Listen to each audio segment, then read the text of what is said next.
Shalom. Buenas noches. Estou aprendendo. Português já fala mais ou menos.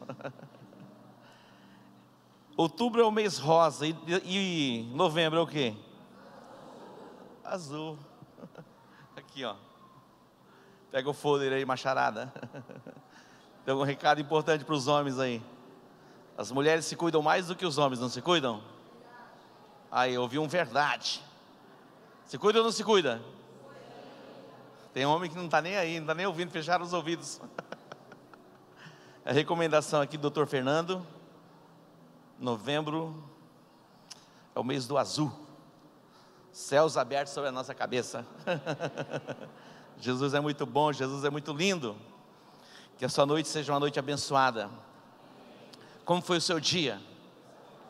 Um dia maravilhoso, né? Imagina que dia gostoso. Uma chuvinha. E agora você está no melhor lugar do mundo, que é a presença do Senhor, buscando a sua face. Então abra o seu coração para receber tudo aquilo que Deus tem para a sua vida. Vamos começar o seminário Paz e Provisão. Quem ainda não tem o livro? Quem está pela primeira vez que deu sinalzinho ali? 2 pessoas, parece. Esse jovem ali, pode vir aqui pegar o livro. Isso. Paz e Provisão, seminário. Nós vamos ministrar 7 princípios, e o primeiro dele é a aliança. Tudo começa com um pacto, com uma aliança. Deus que te abençoe. Como que é o seu nome? Durval. Deus que abençoe você. A aliança é o portal que te dá acesso ao trono de Deus. Existem muitos tipos de aliança. Eu me lembro que no início da minha jornada, da minha caminhada com Deus, eu adquiri, naquela época, não tinha CD, pendrive, era fita cassete. Essa geração mais nova nem sabe o que é fita cassete, né? Você tinha que colocar, voltar. E eu adquiri um seminário sobre aliança, eram quase 30 fitas cassetes. E eu passava 6, 7, 8 horas por dia ouvindo, e ouvia muitas vezes. É um tema inesgotável e muito profundo. Nós do Ocidente entendemos muito pouco a respeito de aliança, de um pacto. Mas nós não vamos ficar apenas neste tema aliança. Depois nós vamos falar sobre meditação. Também é um outro tema que entendemos muito pouco a respeito do assunto. A meditação nos leva às águas profundas e extraímos desta fonte poderosa os nutrientes para sermos saudáveis espiritualmente. Quando você observar um crente desistido, é porque ele se distanciou da palavra de Deus. É impossível você se aproximar da palavra e você continuar raquítico espiritualmente. Quando você vê crente abatido, não estou dizendo que você não possa passar por lutas, períodos difíceis. Nós passamos. Mas a promessa para aquele que medita na palavra é que ele vai extrair nutrientes, que as folhas não murcham. É o que a Bíblia diz. Este homem é comparado a uma árvore que dá o fruto na estação própria, e tudo que fizer vai prosperar. É o que a Bíblia diz. Entre o que a Bíblia diz e que pessoas dizem, fique com a Bíblia. Não, você tem que se acostumar mesmo. É assim mesmo a vida de um cristão. É vida de sofrimento, é vida de dor. Essa é a concepção espírita. Tem algum espírita aqui? Só eu? Se tiver algum espírita, bem-vindo. Aqui se predica a palavra de Deus. E você vai ter luz suficiente para entender essas verdades. Apóstolo, vamos logo pregar, então vamos lá. Gênesis capítulo 1. Gênesis é o livro da criação. É o começo de todas as coisas. Nós encontramos essa expressão tão extraordinária no versículo 3: e disse Deus: haja luz. Versículo 6: e disse Deus: haja um firmamento. Versículo 9 diz: e disse Deus: ajuntem-se as águas que estão debaixo dos céus. Versículo 11: e disse Deus... Júnior, passa daqui lá para o pessoal do telão, por favor. São os textos. Versículo 9: e disse Deus: ajuntem-se as águas que estão debaixo dos céus. Versículo 11: e disse Deus: produz a terra relva, e ervas que deem semente, e árvores frutíferas, que deem frutos segundo a sua espécie. Cada semente ela produz segundo a sua espécie. Se você plantar soja, você não vai colher trigo. Se planta soja, colhe o que? Soja. Se você plantar ventos, a Bíblia diz que você colhe o que? Tormentas. Então você colhe segundo aquilo que você planta. Plante cordialidade, plante gratidão, plante sementes de honra, e você vai atrair o que? Catástrofe? Não, você vai atrair honra, você vai atrair o favor de Deus. E disse Deus: cada árvore vai produzir sementes, e cada semente vai produzir segundo a sua espécie.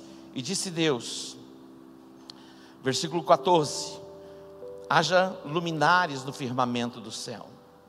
Versículo 20: e disse Deus: produzam as águas enxames e seres viventes. Versículo 24: e disse Deus: produz a terra seres viventes, conforme a sua espécie. Versículo 26: e disse Deus: façamos o homem à nossa imagem, conforme a nossa semelhança. Façamos o homem conforme a nossa imagem e semelhança. Olha o que Deus está dizendo. Façamos o homem conforme a nossa imagem e semelhança. Qual é a imagem de Deus? Deus é Espírito. Eu e você fomos feitos à imagem de Deus no nosso espírito. Deus, ele não tem um corpo físico. Deus é um ser espiritual. Eu e você fomos feitos à sua imagem. Deus não estava só. Quem estava com ele quando ele disse façamos? Ou então ele tinha dito faço, que ele estava só, mas Jesus estava com ele, o Espírito Santo estava com ele. Por isso ele diz: façamos o homem conforme a nossa imagem e semelhança. Eu e você somos seres espirituais que habitamos no corpo. Habitamos no corpo. E temos por direito de habitar em um corpo apenas uma vez na vida. A gente não vai e depois volta para ir sendo aperfeiçoado, para irmos sendo melhorados, para que possamos alcançar lugares mais altos em Deus. Não, ao homem foi dado o direito de morrer apenas uma vez. Façamos o homem conforme a nossa imagem e semelhança, diz o texto. Domine ele sobre os peixes do mar, sobre as aves dos céus, sobre os animais domésticos, e sobre toda a terra, e sobre todos os répteis que se arrastam sobre a terra. Diga domínio, governo. Nós fomos feitos à imagem e à semelhança de Deus para governarmos. Deus deu a terra ao homem. Os céus são os céus do Senhor. Quem tem o direito de governar sobre a terra, dado por Deus, é o homem. No jardim do Éden, tudo era perfeito. Todas as coisas estavam no seu devido lugar. O homem entendeu essa chamada de governo de autoridade. E no versículo 28 diz: e Deus os abençoou e lhes disse: frutificai e multiplicai-vos, enchei a terra, sujeitai-a, dominai sobre os peixes do mar, sobre todas as aves dos céus e sobre todos os animais que se arrastam sobre a terra. 29. E disse Deus ainda: tenho-vos dado todas as ervas que produzem semente e que se acham sobre a face de toda a terra, bem como todas as árvores em que há fruto e que dá semente, ser-vos-ão para mantimento. tudo estava à disposição do homem. Éden quer dizer lugar de deleite, lugar de descanso, lugar prazeroso.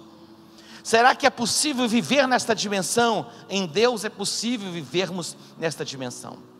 Somente em Deus e na sua presença, o homem pode viver em paz plena, paz perfeita e provisão completa. Por isso o seminário, paz e provisão. Quando nós olhamos para as profecias de Ezequiel, no capítulo 36, capítulo 37, depois nós vamos encontrar a palavra de Deus sendo liberada sobre os montes de Israel. Vós, ó montes de Israel, produzireis os vossos ramos. E diz que o estado que seria que eles viveriam era como se fosse no jardim do Éden. Não está falando simplesmente de questão de geografia ou de natureza, está falando de um estado espiritual que nós podemos viver em Cristo Jesus. Agora, tudo era perfeito. No capítulo 2, o versículo 15, observe comigo. Aqui vimos os princípios de Deus. Eu ia colocar aqui a regra do jogo, mas fica um pouco pesado, né? Tudo tem regra, tudo tem princípio. Quando nós guardamos os princípios e vivemos as regras, nós desfrutamos daquilo que fora prometido por Deus. Observe o texto, versículo 15. O Senhor Deus tomou o homem do pó. O Senhor Deus tomou o homem e o pôs no jardim do Éden para o lavrar e o guardar. Versículo 16. Ordenou o Senhor Deus ao homem, dizendo: de toda a árvore do jardim comereis livremente. Atente para o versículo. Ordenou, volta lá. Ordenou o Senhor Deus ao homem. Diga, ordenou. Deus estabeleceu o princípio.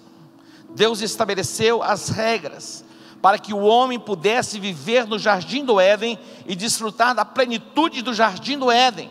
Deus ordenou ao homem: de toda a árvore do jardim podeis comer livremente. 17. Mas da árvore do conhecimento do bem e do mal, dessa não comerás. Olha só, da árvore do conhecimento do bem e do mal, dessa não comerás, porque no dia em que dela comeres, o que vai acontecer? Certamente, diga certamente, morrerás. Deus estabeleceu assim: vocês podem comer de todos os frutos de todas as árvores, exceto um princípio. O nosso Deus é um Deus de princípios. O próprio Deus é regido pela sua palavra. Deus não pode ir além, transgredir aquilo que já está estabelecido na palavra. Mesmo que Deus queira, Ele não pode, porque já foi estabelecido. Deus estabeleceu a regra, Deus estabeleceu o princípio. Deus colocou o homem no jardim do Éden para lavrar, para cuidar, para desfrutar, viver a plenitude do jardim. Mas Deus disse: no dia em que você comer, certamente você vai morrer. Aí vem o capítulo 3, que fala da queda do homem e as suas consequências. Diga, a queda e as suas consequências.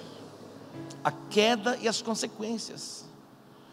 Quando você transgride uma lei, tem consequência. Agora as leis do trânsito estão apertando um pouquinho mais, e as pessoas sentem aonde? No bolso. E algumas pessoas deixam de transgredir só quando elas sentem no bolso. Toda quebra de regra ou de lei tem consequência. Mas no capítulo 3, a serpente era o mais astuto de todos os animais. Olha onde estava a serpente: no jardim do Éden. Ela entra no jardim, ela entra no paraíso. Eva, ela foi tentada onde? No paraíso. Essa mesma serpente tentou Jesus no deserto. Eva caiu no paraíso e Jesus venceu a serpente no deserto.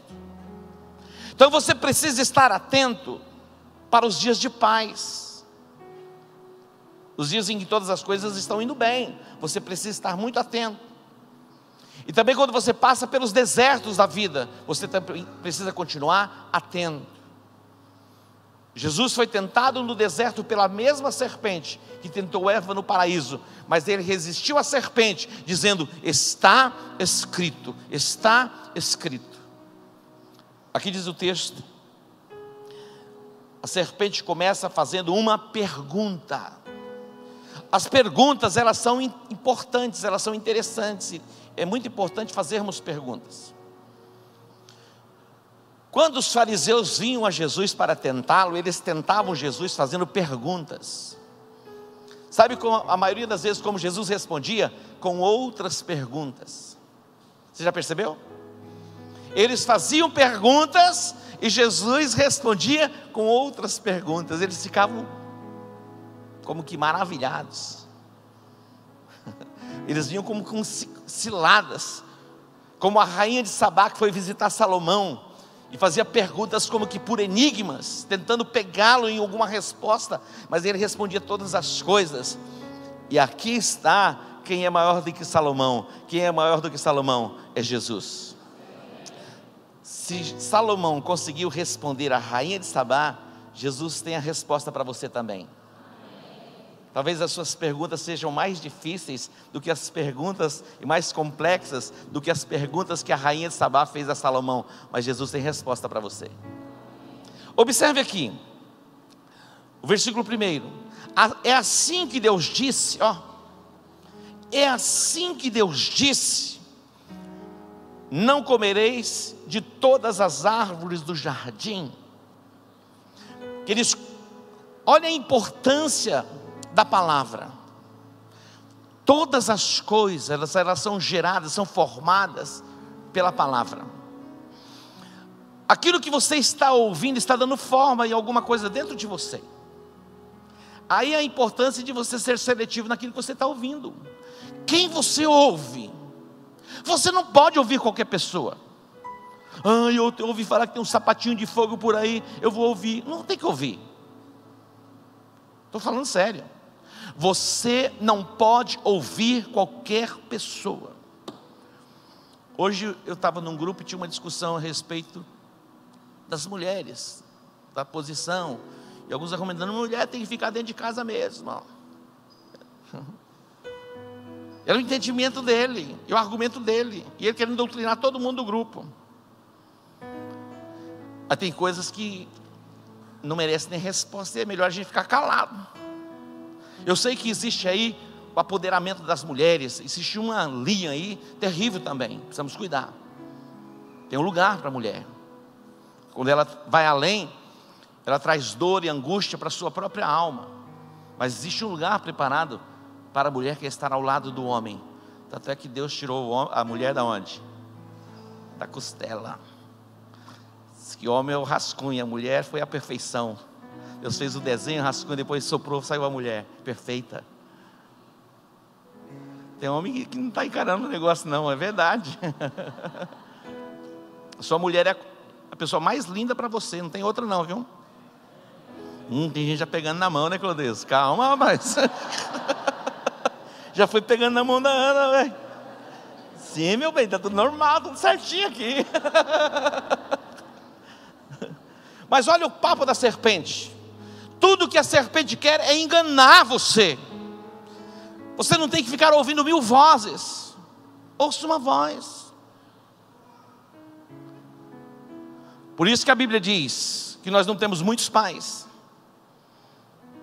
Não temos muitos pais.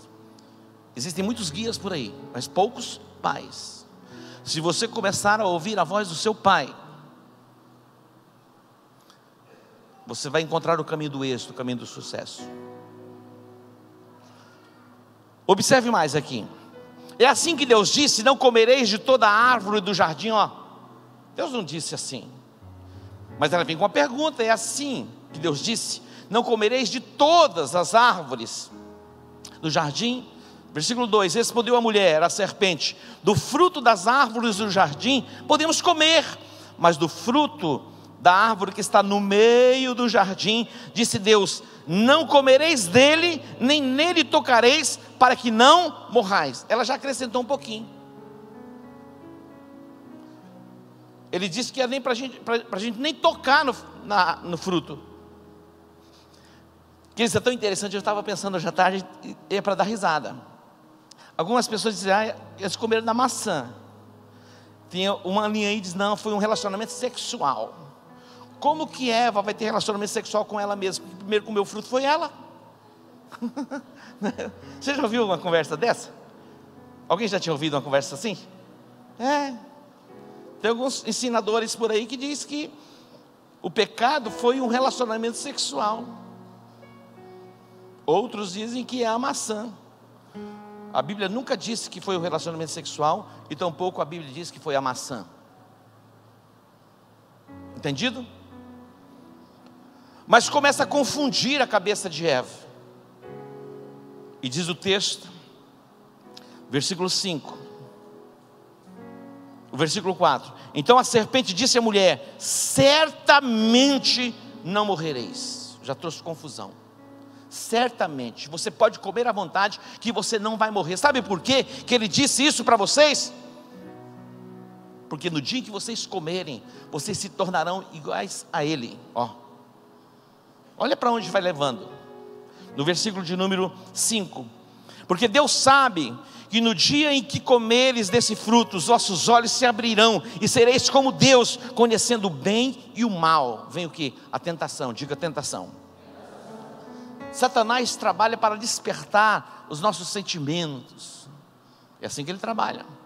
Para confundir a nossa alma, para transgredirmos os princípios e deixarmos este lugar chamado Éden, o lugar de paz, o lugar de prosperidade completa. Tem pessoas vivendo verdadeiros conflitos no nível da alma, porque tem dado ouvidos à voz da serpente. Estão como que encantados. Há um encantamento, a sedução, a fascinação. Diz o texto 6: vendo a mulher que aquela árvore era boa para se comer, olha, ela viu. Então aquilo que a gente vê atrai o nosso olhar, aquilo que nós enxergamos atrai, e aquilo vai despertar em nós o quê? Um sentimento, uma vontade, um desejo. Aonde você tem colocado os teus olhos? O que você tem visto? Outro dia eu estava conversando com um pastor. Ele comprou um celular e ele disse que não sei, acho que era, não sei, deve ser seminovo, não é possível. Ele comprou o celular de um discípulo que vende celulares. De repente, quando ele abriu o celular, meu irmão, era pornografia para tudo quanto é lado. Ele fechou o celular rapidinho e falou: meu Deus do céu, dá uma olhada nisso aqui. Ele ficou pensando: imagina se eu ficasse com o celular, depois de uma semana eu fosse devolver o celular. Falou: olha como está meu celular. Você falou: ué, mas não fui eu que coloquei esse negócio aí, não? E aí, vai explicar o negócio. Mas tudo que Satanás quer é chamar a sua atenção, o seu olhar, despertar em você sentimentos que levam você a transgredir aquilo que Deus ordenou na sua palavra. O diabo, ele é legalista, ele trabalha por legalidade. E se não há legalidade, ele não pode agir, operar na sua vida, fazer as reivindicações dentro da sua casa. Observe o texto. Vendo a mulher que aquela árvore era boa para se comer e agradável aos olhos, e árvore desejável para dar entendimento, tomou do seu fruto e comeu, e deu também a seu marido que estava com ela, e ele comeu. Então foram abertos os olhos. Versículo 8: então, ouvindo a voz do Senhor Deus que passeava no jardim na viração do dia, esconderam-se. Vai descendo mais um pouquinho. Mas chamou o Senhor Deus ao homem e lhe perguntou: onde estás?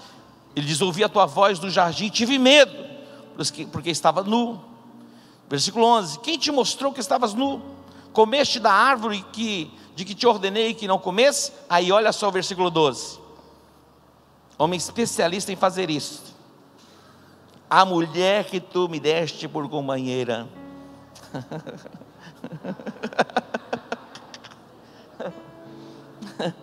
A mulher que tu me deste por companheira, a culpa é de quem? Não é da mulher não, a culpa é sua, porque a mulher que tu me deste por companheira. Então a culpa era de Deus que deu a mulher, podia estar só, se ele tivesse só não tinha sido tentado. Mas é coisa de homem. Olha só, versículo, qual que é o versículo, hein? 12, né? A mulher que me deste por companheira, deu-me da árvore e eu comi. Então disse o Senhor Deus à mulher: que é isso que fizeste? Respondeu a mulher: a serpente me enganou e eu comi. Aí vem a sentença: e disse pois o Senhor Deus à serpente: por que fizeste isso? Maldita és entre todos os animais domésticos. Versículo 15: e porém inimizade entre ti e a mulher, olha só, e entre a sua descendência e o seu descendente, este te ferirá a cabeça, e tu lhe ferirás o calcanhar. Diga glória a Deus. Já sai a primeira sentença sobre Satanás, e aqui já sinaliza o nascimento de alguém, e este alguém é quem? Jesus. É o Messias que pisaria a cabeça da serpente. Mas não parou aqui. Aí fala a respeito da mulher: multiplicarei grandemente a tua dor, da tua gestação, e em dor darás luz a filhos. Aí diz: o teu desejo será para o teu marido, e ele te dominará. A homem disse: porque destes ouvidos à voz da tua mulher, e comeste da árvore que te ordenei, dizendo: não comerás dela. Maldita é a terra. Observe a sentença, a maldição se instala. Em fadiga comerás dela todos os dias da tua vida. Ela produzirá também espinhos e abrolhos, e comerás das ervas do campo. Do suor do teu rosto comerás o pão, até que tornes a terra, porque dela foste tomado, pois és pó e ao pó tornarás. Chamou o homem a sua mulher Eva, porque era a mãe de todos os viventes. Versículo 23: o Senhor Deus, pois, os lançou fora. Lançou aonde? Diga: fora do jardim do Éden. O Senhor Deus, pois, os lançou fora. O que é o Éden? Lugar de deleite, lugar de paz e de provisão. O homem foi lançado fora. Mas a sentença não era de morte. Não era de morte. Qual foi a sentença que Deus havia dado ao homem se ele transgredisse? Morte. Mas se era de morte, porque Deus os lançou fora do jardim do Éden? Adão, ele viveu mais de 900 anos. Esta era a morte espiritual. Diga: morte espiritual. O homem, ele foi separado de Deus. Ele passou a viver na terra em duas dimensões: do corpo e da alma. Nós somos um espírito, possuímos uma alma e moramos no corpo. O homem foi separado de Deus, ele morreu espiritualmente.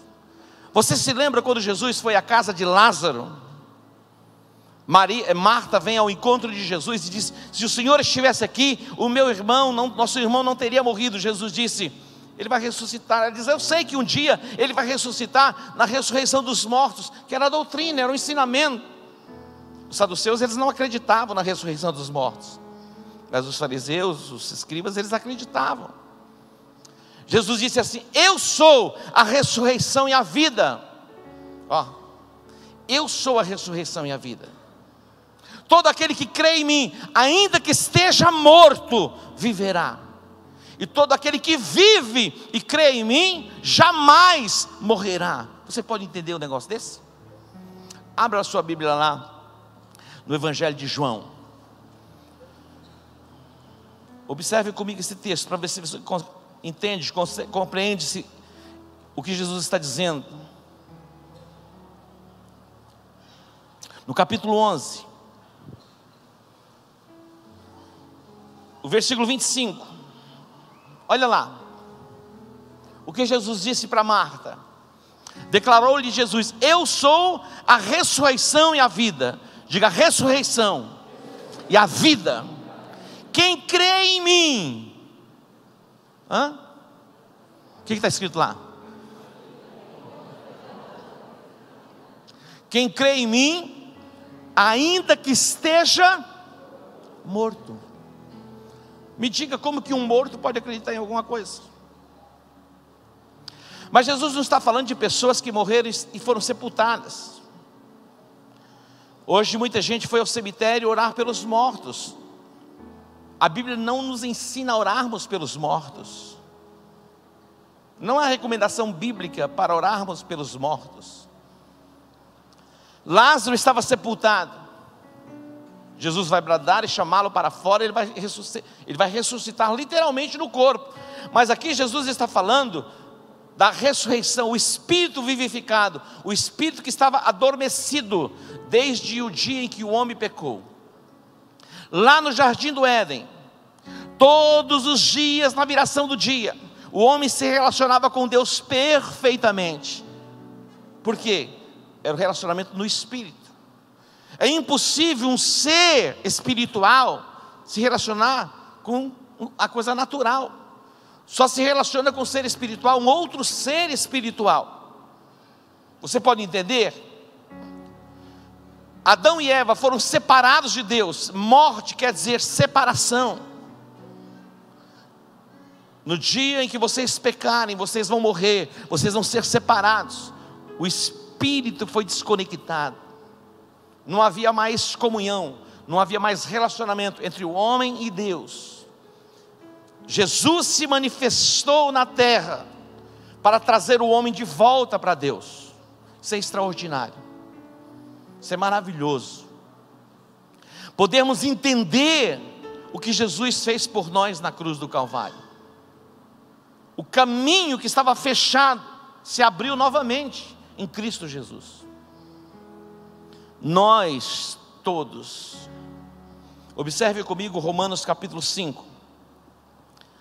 Todos nós estávamos separados de Deus, todos nós.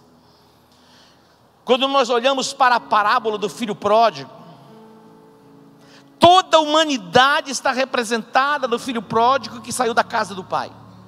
Todos nós nascemos como que desconectados, distantes da casa do pai, vivendo segundo aquilo que a gente acha que deve viver, nos nossos deleites e prazeres, distantes da casa do pai. É impossível sermos plenos, sermos completos.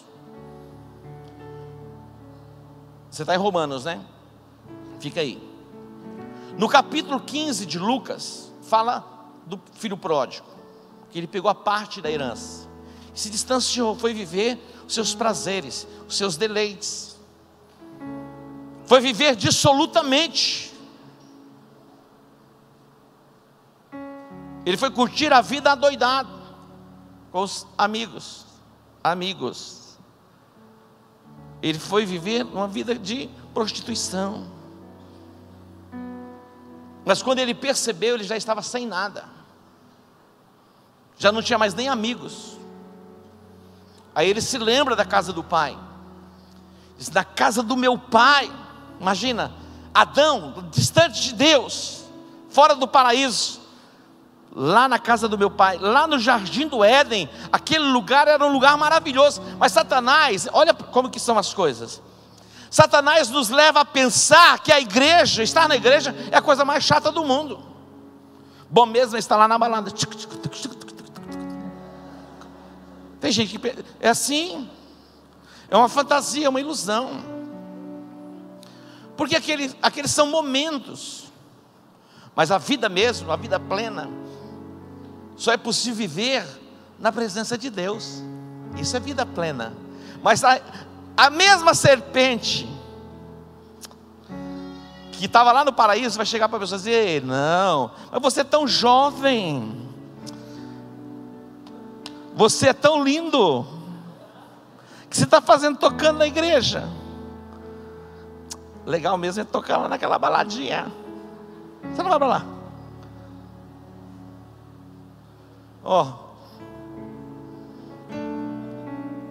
Afinal de contas, você merece ser feliz. E as pessoas acham que ser feliz é poder fazer tudo que dá na cabeça. Mas nem tudo que dá na cabeça que a gente faz leva a gente à felicidade. Na maioria das vezes leva o quê? A decepção, a frustração, a tristeza, a angústia, a dor. Quando a Bíblia diz assim que o verdadeiro amor lança fora todo medo, isso é extraordinário. O verdadeiro amor lança fora todo. De vez em quando você fica com medo. Por que fica com medo? Porque alguma coisinha está fora do lugar. Porque se não tiver nada fora do lugar, pode vir o Satanás, quem for acusando você.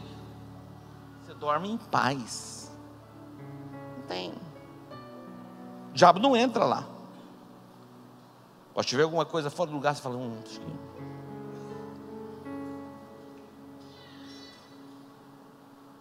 Lá estava o filho pródigo, distante da casa do pai. Mas ele começou a pensar: na casa do meu pai, os trabalhadores do meu pai, eles têm um lugar para dormir. Os trabalhadores do meu pai, ele está falando, os servos do meu pai, eles têm o que comer, eles se vestem bem. E eu aqui padecendo necessidade. Ele diz: levantar-me-ei e irei ter com meu pai. Vai fazer o caminho de volta. Graças a Deus por Cristo Jesus, porque nós podemos fazer o caminho de volta. Adão não conseguiu fazer o caminho de volta, não teve a oportunidade para fazer o caminho de volta. Mas eu e você temos a oportunidade, sempre, sempre, sempre, de fazermos o caminho de volta. Levantar-me-ei, irei ter com meu pai, direi: pai, eu pequei contra os céus, eu pequei contra ti, eu já não sou digno de ser chamado teu filho, basta estar na tua casa como escravo. O pai olhou para ele e falou: não, eu não quero você na minha casa como escravo, eu quero você na minha casa como filho. Colocou sobre ele uma túnica. Túnica só usava quem tinha autoridade, escravo não usava túnica. A túnica era para o filho. Coloca na mão dele o anel, uma aliança, o pacto restaurado. Tudo nessa casa é seu, vai desfrutar. Sandálias novas, fala de uma mentalidade nova. Aquela mente caída ficou para trás. Tudo foi restaurado na alma. Observe comigo Romanos capítulo 5. Romanos capítulo 5, já vamos indo para o encerramento. Observe aqui, versículo 12, projeta lá. Romanos 5, 12. Portanto, assim como por um homem entrou o pecado no mundo. Quem é este homem? Diga: Adão. Por um homem, por Adão, entrou o pecado no mundo. E pelo pecado entrou o quê? A morte. Pelo pecado entrou a morte. Assim também a morte passou a todos os homens. A morte passou a todos. Diga: todos. A morte passou a todos. Todos os descendentes de Adão nasceram separados de Deus. Imagina. Da semente de Adão nasceram o quê? Diga: separados de Deus. Agora a boa notícia, versículo 17. Porque se pela ofensa de um só a morte veio a reinar por esse, muito mais os que recebem a abundância da graça e do dom da justiça reinarão em vida por um só, Jesus Cristo. Jesus é o segundo Adão. Diga comigo: Jesus é o segundo Adão. Agora versículo 18. Portanto, assim como por uma só ofensa veio o juízo sobre todos os homens para condenação, todos, sem exceção, estavam separados de Deus, debaixo de juízo e de condenação. Agora, assim também por um só ato de justiça veio a graça sobre todos os homens para justificação. Diga: glória a Deus. Olha que coisa extraordinária. Por um ato de justiça, por Jesus Cristo, aquele que foi cravado na cruz do Calvário, toda a sentença de morte veio sobre ele. Para quê? Para que nós tivéssemos vida. Eu sou a ressurreição e a vida. Quando você se volta para Jesus, o teu espírito é vivificado. Escute bem. Por isso que Jesus disse a Nicodemos. Nicodemos era um homem religioso. Ele era um dos principais da sinagoga. Jesus olhou para ele e disse: Nicodemos, preste atenção no que eu vou dizer para você. Se você não nascer de novo, você não pode ver o reino de Deus. Nicodemos falou: como é isso? Eu vou ter que voltar a entrar no ventre da minha mãe. Jesus falou: Nicodemos, você é mestre em Israel, você não está entendendo essas coisas? Não era possível entender mesmo, sabe por quê?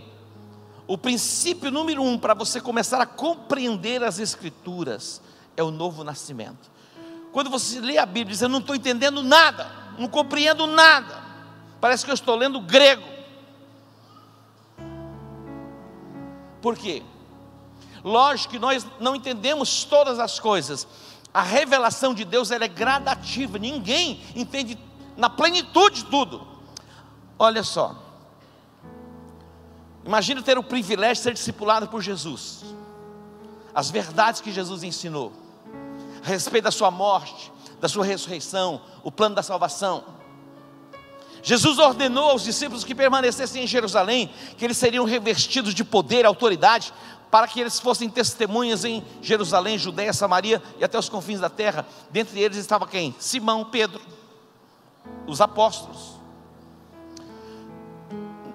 Em Pentecostes, cerca de 120 pessoas foram cheias do Espírito Santo. Foram o quê? Cheias do Espírito Santo. Começaram a orar em outras línguas. 3.000 pessoas se convertem em uma mensagem. Depois Pedro, na porta do templo, chamada Formosa, cura o paralítico. Centenas e centenas e milhares de pessoas foram salvas. Cegos, coxos, paralíticos. Era tão extraordinário o poder de Deus que se manifestava. Mais à frente um pouquinho, as roupas de Paulo, os lenços de Paulo eram levados e colocados sobre os enfermos e eles eram curados. A sombra de Pedro, quando projetada sobre as pessoas ficavam ali paralisadas, eram paralisadas, paralíticas. Quando a sombra era projetada, os paralíticos iam sendo levantados. Imagina. Agora preste atenção. Pedro andou com Jesus, foi cheio do Espírito Santo, curava enfermos, expulsava demônio. Olha, interessante o que ele fazia. Mas só no capítulo 10 de Atos, 10 anos depois de Pentecostes, Pedro foi à casa de Cornélio, porque ele teve uma visão em Jope. Ele viu os lençóis descendo, uma voz que dizia: mata e come. Estava cheio de animais considerados imundos para os judeus, eles nem tocavam naquilo. E Pedro argumenta com Deus: eu nunca coloquei na minha boca coisa comum e imunda, não vai ser agora. Mas o Senhor não estava falando de animais, estava falando de gente, que eram os gentios. De repente chegam os enviados por Cornélio. Então Pedro vai à casa de Cornélio. Ele já chega assim: vocês sabem que não é lícito a um judeu entrar na casa de um gentio, mas eu vim por causa de uma revelação, por causa de uma visão. E ele começou a proclamar o evangelho. 10 anos depois de Pentecostes, o apóstolo Pedro foi entender que gentio tinha direito à salvação. 10 anos depois, imagina. Então a revelação é gradativa. Não se assuste. O que eu desejo é que você venha na igreja e saia impressionado, o apóstolo pregou bem. Não é isso não. O que mais eu desejo é que você saia transformado. Esse é o desejo do meu coração. Você não vem para ver uma pregação bonita, uma pregação linda. O nosso objetivo é que você seja alcançado pela palavra de Deus e seja completamente transformado na sua maneira de viver e vá para o céu. Porque tem muita gente falando bonito. Tem muita gente que fala muito mais bonito. Não é isso não. O importante é você ser tocado no seu espírito, vivificado, restaurado na sua alma, transformado pelo poder do Espírito Santo. Para encerrar, Romanos capítulo 10. Olha o versículo 1. Romanos 10, 1. O apóstolo Paulo que está falando: irmãos, o desejo do meu coração e a oração a Deus por Israel é para que se salvem, pois lhes dou testemunho de que tem zelo de Deus, mas sem entendimento. Olha o que ele está dizendo. Paulo está dizendo. Quem era Paulo? Outrora Saulo, um fariseu. Se fosse hoje, era formado em Harvard no judaísmo, porque ele era judeu. Ele diz da tribo de Benjamim. Ele tinha as credenciais de uma pessoa ajustada nos propósitos e nos princípios. Mas a prova é Deus alcançá-lo através de Jesus Cristo, para que ele pudesse proclamar o Evangelho. E aqui ele está dando o seu testemunho. Ele diz: irmãos, o desejo do meu coração e a minha oração a Deus por Israel é para que eles sejam salvos. Eu dou o testemunho de que eles têm zelo de Deus, mas sem entendimento. Tem zelo de Deus sem entendimento. Diga zelo, sem entendimento.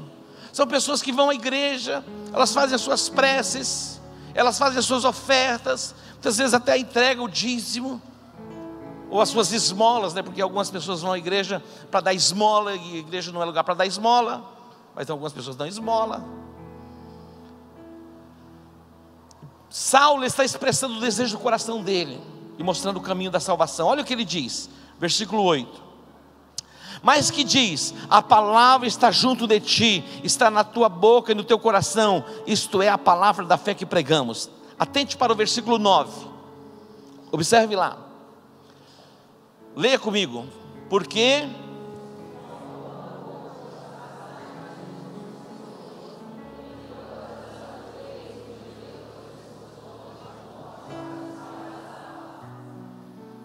vou dar outra oportunidade.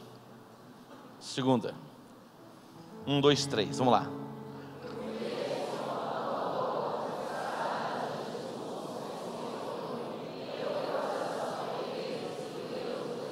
Olha só. Ele está dizendo: se você crer com o coração que Jesus ressuscitou dentre os mortos, e com a sua boca você faz confissão que Ele é o Senhor da sua vida, você será salvo. Diga salvo. É o caminho de volta. Agora não para aí um pouquinho, vai para o 10. Pois é com o coração que se crê para a justiça, e com a boca se faz confissão para a salvação. A aliança com Deus se dá através de uma confissão. Diga aliança. Ela acontece por meio de uma confissão.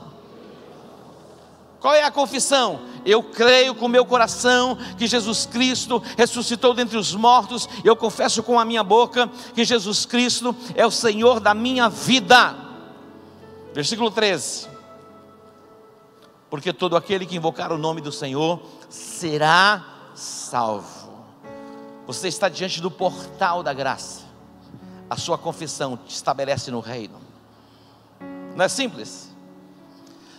Muitas vezes a religião, ela deixa as coisas meio complexas, mas é muito simples. E por ser tão simples, as pessoas muitas vezes não conseguem encontrar o caminho, porque é simples.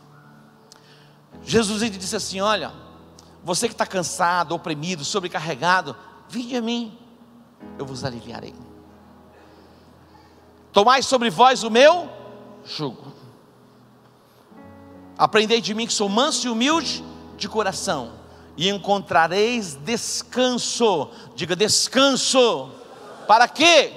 Para as vossas almas. A alma envolve os nossos sentimentos, as nossas emoções. Tem gente aflita o tempo todo, preocupado o tempo todo, afligido o tempo todo, dia e noite. Em Jesus você encontra alívio. Se você crê com o coração, se você confessa com a boca, você será salvo. Com o coração se crê para a justiça, com a boca se faz confissão para a salvação. É o começo. Diga o começo. É o começo de uma caminhada. Na semana que vem nós vamos entrar no segundo princípio, que é a meditação. Deus vai colocar ferramentas na sua mão para você se libertar por completo dessas amarras que têm aprisionado você. Medos, essas fobias, essas perturbações. Interessante porque Miriam, quando atravessou o mar, ela tocou o tamborim do lado de lá. Ela podia ter tocado já do lado de cá. Você que veio para o altar, João? Você não entendeu o que eu falei, né? Também não explico, né? Falei de Miriam, alguém diz: quem que é Miriam? Pergunta para mim, quem que é Miriam? Miriam, ela é irmã de Moisés. Quando Israel saiu do Egito, Quando Israel saiu do Egito, é que eu vou pregar mais meia hora, estava quente, então agora tem gente que se benzeu, pelo amor de Deus, vocês ir embora. Calma. A gente sempre termina no horário. Você já percebeu, né? Começamos no horário e terminamos no horário. Lógico, tudo tem horário, a gente não sabe qual é o horário, mas tem horário. Para começar é 7h30, para terminar a gente termina umas 9.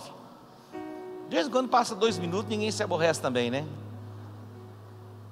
Miriam era irmã de Moisés. Quando eles chegaram diante do mar, Faraó se apresenta, vem com um exército poderoso. Eles viram o exército de Faraó, eles não tinham como atravessar o mar. Desespero. Foi um desespero. Deus disse para Moisés: porque o povo está clamando, Moisés, diga ao povo que marche. E quando ele tocou nas águas, o mar se abriu. Eles chegaram do outro lado. Do outro lado, Miriam pegou o tamborim. Acho que ela era amiga do Cachopa, gostava de um pagode. Pegou o tamborim e foi tocar tamborim, e celebrar e dançar. Por que não dançou antes? Preste atenção. Talvez você esteja diante do mar. Você está enfrentando seus maiores problemas. Que tal dançar? Que tal celebrar? Vai falar: ô pastor, você pirou, cabeção? Não é hora de dançar. É hora de dançar. É hora de celebrar. Entra no teu quarto, fecha a porta. Mas se o teu marido não for daqui, não faz, deixa ele sair, porque se depois ele entra no quarto, você está dançando, falou: ei, pirou o cabeção agora, enlouqueceu. Será que você pode ter o seu tempinho, só você e Deus, e dançar na presença dele? Dançar aqui no altar, meu irmão, é facinho, facinho, facinho. Tem gente que dança aqui, mas chega aí e fica bicado. Dance aí, pule aí. Quando você começar a dançar e celebrar na presença do Senhor, o mar vai abrindo. Se o mar abrir, você dança. Se não abrir, você dança do mesmo jeito. Quem vai ficar endemoniado é o Satanás. Mas você vai atravessar o mar. Você está entendendo? Dá para entender? Não, apóstolo, eu só consigo dançar se o mar abrir quando eu chegar do outro lado. Aí é fácil. Vamos dançar, vamos celebrar, vamos nos alegrar na presença do Senhor. Diga aliança. Diga aliança. É o portal que me dá acesso ao trono da graça. Viva os princípios da palavra de Deus. Permaneça no Éden. Não quebre o princípio. Não vá na conversa da serpente. Você vai voltar para sua casa.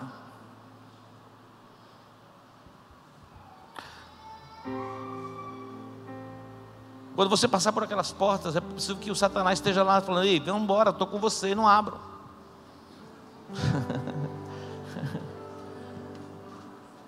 Mas você decidiu trilhar um novo caminho, o caminho da santidade, permanecer na presença do Senhor, mesmo que aquele fruto seja desejável, atrativo. Está percebendo? Está entendendo? Permaneça em Deus. Mesmo que não seja lógico, permaneça em Deus.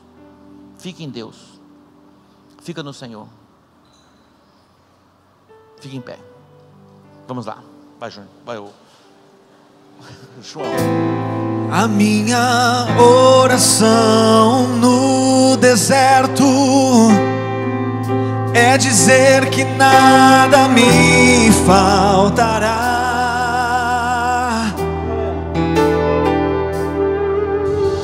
Meu clamor na dor é dizer que te amo, meu Senhor.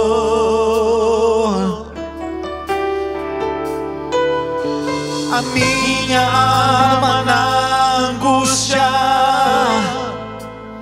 é o louvor. Ó que arma poderosa. O que me mantém de pé é a nossa aliança de fé.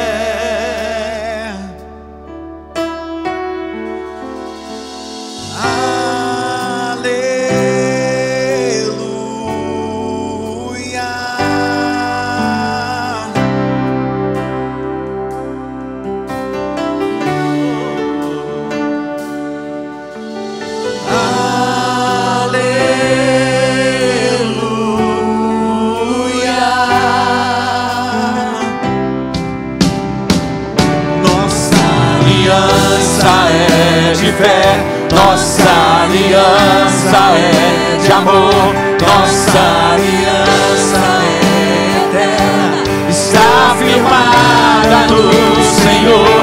Nossa aliança é de fé, nossa aliança é de amor, nossa aliança é eterna, está firmada no Senhor. Nossa aliança é de fé, nossa aliança é de amor, nossa aliança é eterna, está firmada no Senhor. Nossa aliança é de fé, nossa aliança é de amor, nossa aliança é eterna, está firmada no Senhor.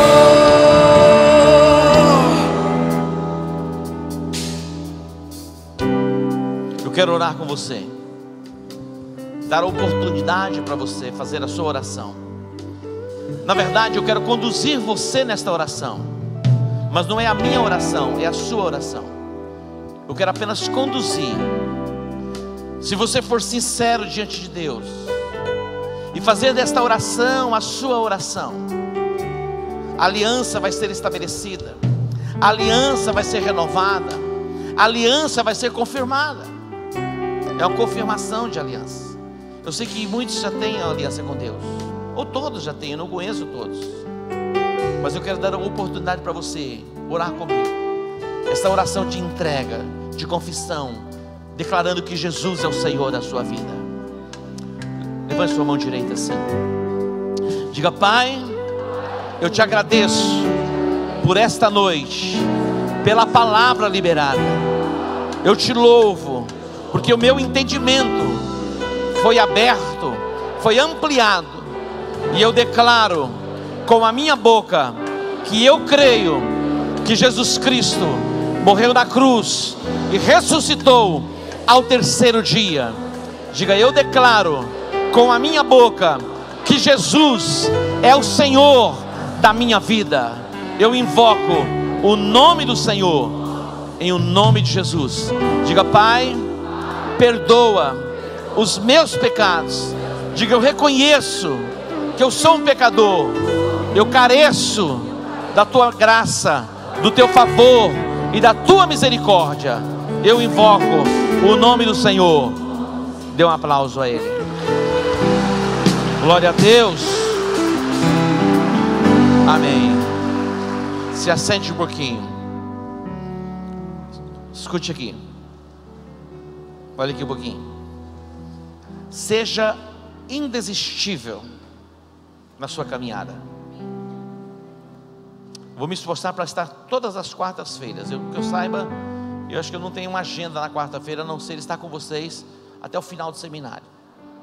Eu quero ministrar cada princípio, mas eu quero desafiar você a trazer alguém com você.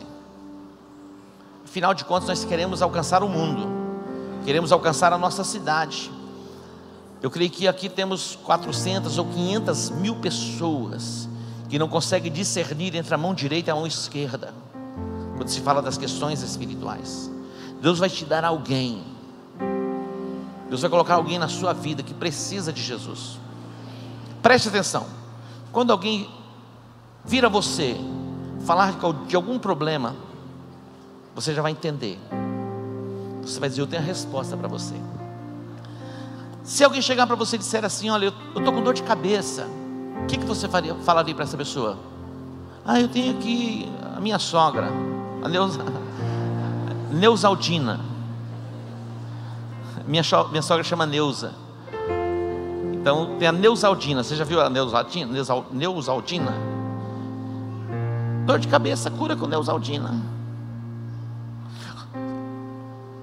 O filho, a mãe, interessante, como a mãe se torna quase uma médica, né? Só de olhar para a criança já sabe: dá um chazinho disso aqui, já resolve o problema. Chazinho de camomila. Alguém vai chegar para você falando: olha, eu estou com um problema assim, assim. Você fala: vem comigo, eu vou te levar num lugar, e pode trazer, não tenha medo não. Ah, mas eu vou levar ele lá, vai falar de dinheiro na igreja, eu vou passar vergonha. Esse é um problema, não é verdade? A maioria fica constrangida. Não fica? Puxa vida, mas todo culto vai falar de oferta, todo culto vai falar de... Como que eu vou trazer um amigo desse na igreja? Pode trazer. Ele vai até ofertar. Porque ele vai entender o princípio da oferta. Mas não tem vergonha não, convite. O que não falta é gente com problema.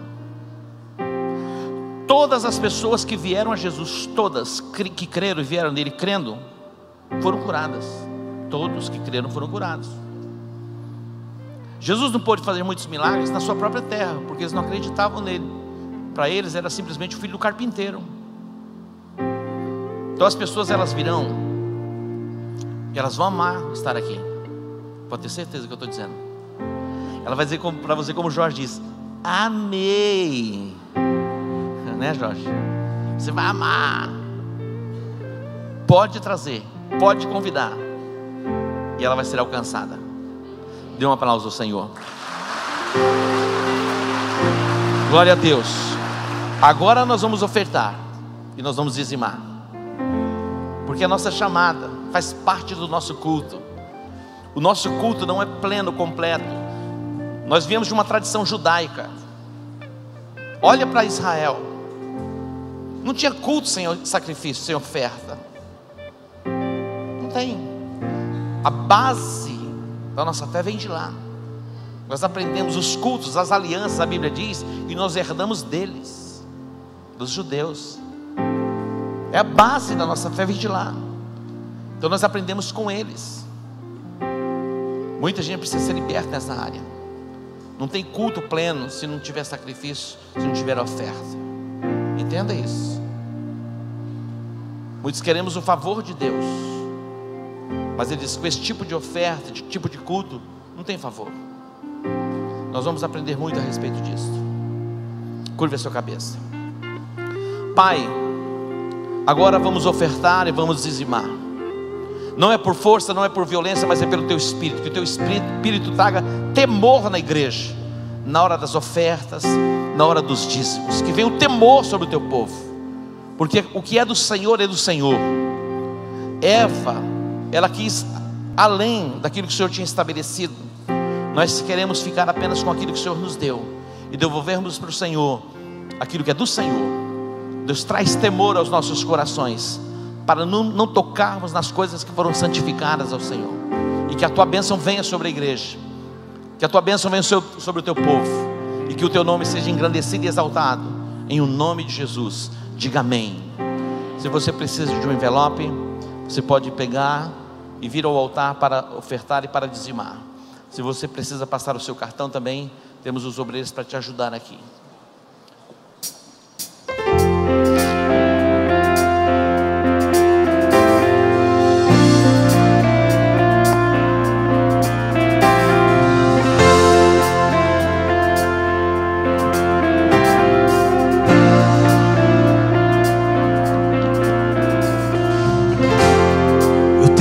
Aliança que é maior do que eu tenho uma aliança que foi feita com Deus.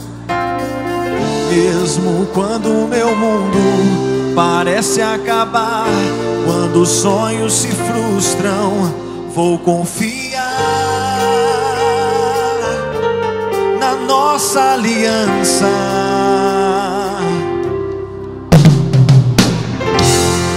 Tenho uma aliança que é maior do que eu tenho uma aliança que foi feita com Deus. Mesmo quando o meu mundo parece acabar, quando os sonhos se frustram, vou confiar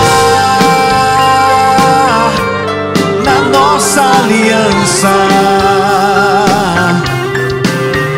Aliança de amor é o abraço de Deus em mim. de amor é o que Cristo sofreu por mim. Oh, quando fraco estou, Tu és forte pra me levantar. Yeah. Se tudo acabar, nossa aliança não passará. Aliança de amor é o abraço de Deus em mim. Aliança de amor é o que Cristo sofreu por mim.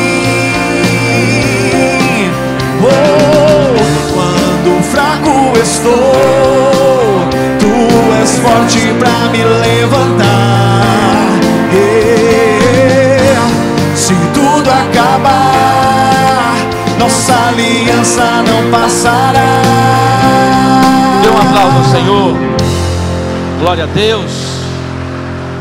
Nós já vamos encerrar. Os livros do seminário Paz e Provisão estão lá na frente. Tem mais 3 livros: O Poder de uma Conexão, Jardins, Vivendo uma Vida Abundante, A Luz que me salvou, me libertou e me faz prosperar. Depois você vê os temas lá. Nós vamos orar. Alguns alunos estão sendo prejudicados agora pelo Enem, não vão conseguir fazer as provas. Sabemos que toda isso é uma causa política. A UNE é um puxadinho do PCdoB, que é um puxadinho do PT. Mais de 195 mil pessoas no Brasil vão ficar sem fazer o Enem, porque algumas escolas estão ocupadas, principalmente no Paraná, Bahia e Belo Horizonte. Vamos orar? Amém. Tem alunos que estão angustiados porque estudaram, se prepararam e foram privados no direito de fazer a prova por alguns que acham que tem direito, e tem direito de fazer seus movimentos também. Mas quem tem direito de fazer o movimento também tem que respeitar o outro que tem direito de fazer as provas e não vão poder fazer. Levante sua mão direita. Pai, te adoramos e te bendizemos, porque podemos contemplar os teus feitos e as tuas maravilhas. Colocamos o Brasil diante do teu altar. Deus, que a tua mão de poder venha sobre a nossa nação, trazendo a restauração plena.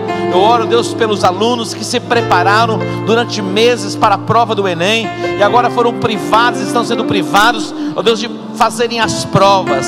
Ó Deus, que eles recebam paz vinda do teu santo trono. Ó Deus, que o coração deles, ó Deus, sejam guardados e que a tua mão de poder, ó Pai, os abençoe. Ó Deus, eu coloco diante de ti, ó Pai, cada aluno da nossa nação e as escolas, todo o agir das trevas, operação de Satanás na nossa nação, nós declaramos: caia por terra, em o nome de Jesus. Diga amém. Dê um abraço nessa pessoa linda que está pertinho de você. Domingo teremos ceia nos 3 cultos. Próximo domingo, ceia. Deus que te abençoe. Shalom. Aliança de amor.